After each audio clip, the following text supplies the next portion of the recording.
Canada will rescind a tax on big U.S. technology firms, just hours before first payments were due, to allow trade talks between the two countries to restart. On Friday, U.S. President Donald Trump called off negotiations over a trade deal, describing the tax as a blatant attack, and threatened higher tariffs on imports from Canada. In response, Canada has said it will introduce legislation to remove the tax and would halt the collection of payments, which were due on Monday. The Digital Services Tax, DST, would have meant U.S. tech giants including Amazon, Meta, Google, and Apple, facing a 3% charge on Canadian revenue above $20 million. Canada's Finance Minister, François-Philippe Champagne, issued a statement saying the tax would be rescinded.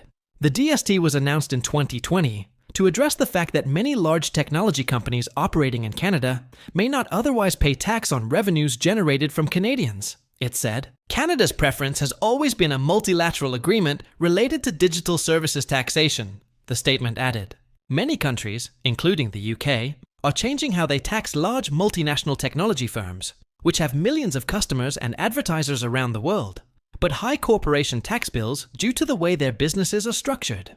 It was estimated that Canada's tax would cost the tech giants more than $2 billion in its first year, as the tax was being applied retroactively to January 2022. Last year's federal budget estimated the tax would bring in $5.9 billion in total over the next 5 years. Trump, who has forged a close relationship with tech company owners in his second term in office, has pushed back against such taxes. He described Canada's policy as egregious, adding, "Economically, we have such power over Canada." In a social media post on Monday, U.S. Commerce Secretary Howard Lutnick thanked Canada for removing the tax, saying it would have been a deal breaker for any trade deal with America. 3/4 of Canada's goods exports go to the U.S., worth more than $400 billion a year, while Canada takes just 17% of U.S. production. In a statement, the American Chamber of Commerce hailed the move to rescind the tax. This is a constructive decision that allows both countries to focus on strengthening their economic partnership, said Chamber President Rick Tkachuk.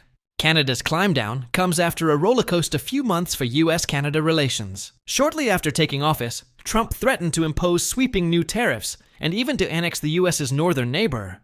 The antagonism helped propel Canada's Liberal Party, led by former central banker Mark Carney, back into power. Since then, there appeared to be a rapprochement, with Canada and the U.S. saying they aim to agree new trade terms by 21st July.